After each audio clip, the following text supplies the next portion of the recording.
Қайырлы күн достар, бүгін сіздермен өте дәмді және де пайдалы болып келетін жүзім жапырақтарынан долманың рецептісін бөлісетін боламын. Жүзім жапырақтарынан жасалған тағамдар өте дәмді және де пайдалы болып келеді. Сондықтан да міндетті түрде видеоны қарап, соңына дейін менімен бірге болыңыздар. Мен жүзім жапырақтарының осындай балғын түрін қолдандым. Жүзім жапырақтарының балғын түрін қыс мезгіліне де сақтауға болады. Кейінірек оны да бөлісе кететін боламын. Ең алдымен біз кез келген фаршымызды алып, алдын ала суға салып қойған күрішімізді де суынан алып қосатын боламын. Сосын барып бізде осындай аскөктерді қолдануға болады. Мен дәміне қарай дәм беру үшін осылай укроп және де петрушка зелендерін қолдандым. Осылай пышақтың көмегімен барлығын майдалап турап аламын. Мен барлық тағамдарға осындай аскөктерді қосқанды жақсы көремін. Сол себепті осылай көп көлемде петрушка және де укроптарымды осылай майдалап турап алдым. 4 дана пиязымды да майдалап пышақтың көмегімен ұсақтап, жақсылап турап алдым. Турап болғаннан соң барлығын біріктіріп, фарш, күріш, пияз, аскөк, сонымен қатар тұз, бұрыш, сұйық майымызды барлығын қосып, жақсылап қолдың көмегімен біркелкі масса болғанша араластырып аламыз. Мен долма жасағанда жүзім жапырақтарының балғын түрін қолдандым, және де бұл жүзім жапырақтарын ыстық суға 5 минутқа салып алғанымыз жөн. Сонда біздегі жүзім жапырақтары жақсы оралатын және де жиналатын болады. Мен осылай балғын түрінде жуып тазалап, сосын жүзім жапырағының артқы бетінен салмасын салып, видеода көрсетілгендей етіп орайтын боламын. Барлығын осылай мұқият орауымыз қажет, сонда біздің жапырақтарымыздың долмасы осылай ашылып кетпейтін болады, біркелкі болып шығады. Жүзім жапырақтарын ораған кезде қатты тығыздап орамау қажет. Біздегі ішіндегі күрішіміз піскен кезде көтеріліп ісетін болады. Сол себепті қатты тығыздап ораудың қажеті жоқ.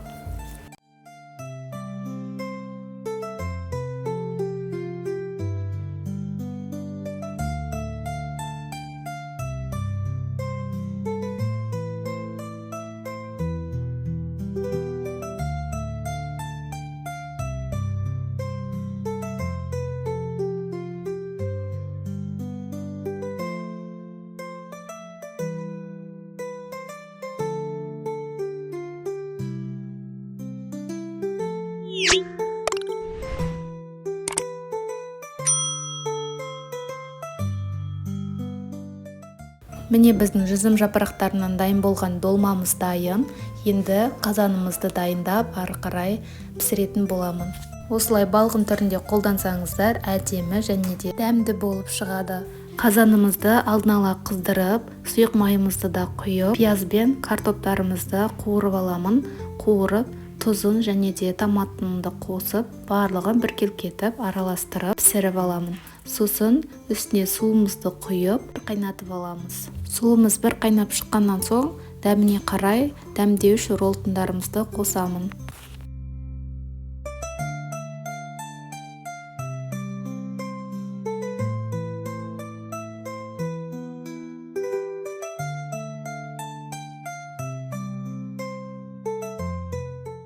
Қайнап шыққан суымызды артынша төмен баяу отқа қойып, долмаларымызды біркелкі етіп, үстінен жүргізіп, видеода көрсетілгендей етіп жасап шығамын. Қазанымызға дөңгелек етіп, барлығын біркелкі орналастырып, долмаларымызды салып аламын. Барлығын видеода көрсетілгендей етіп жасаймыз, және де газдың астын төмен баяулатып 1 сағатқа бетін жауып қалдырамыз. Барлық долмаларымызды орналастырып болғаннан соң үстіне ауыр ыдысымызды немесе тарелкаларымызды үстін басып тұратындай етіп жауып қоямыз. Бұл бізде долмаларымыз ашылып кетпеу үшін қажет. Жүзім жапырағынан жасалған тағамды мен бірінші рет жасап жатырмын. Өте дәмді болып шығады екен, және де сонымен қатар жүзім жапырағының өзіндік бір қышқылдық дәмі болады екен. Ол бізге адам ағзасына өте пайдалы болып келеді. Сол себепті жүзім жапырағынан осылай тағамдарды түрік, грек, Армения, болгар елдері тағамға жиі қолданады.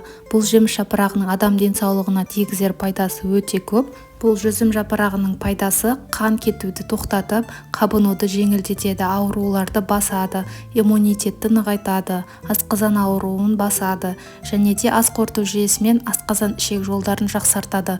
Жүйке жүйесін де тынышталдыратын қасиеті бар.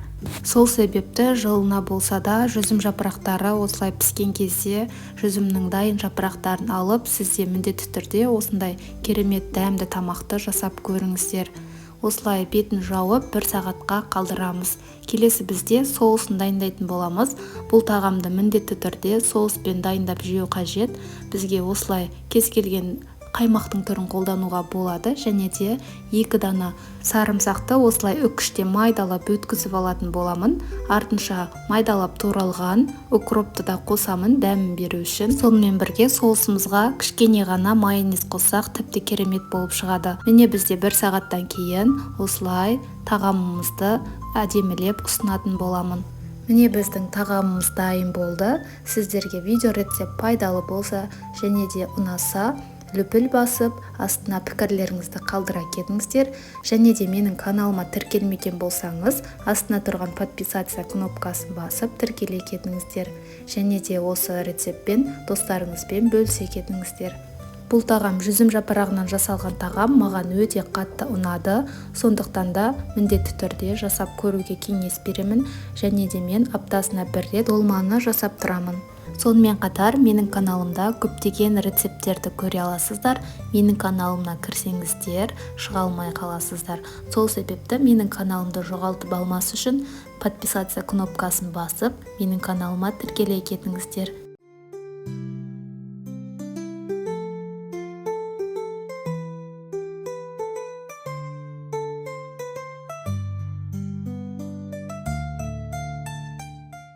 Сіздер де міндетті түрде бұл тағамды жасап, дәмін көріңіздер. Сіздермен болған Балнұр Тұрманова. Ас болсын!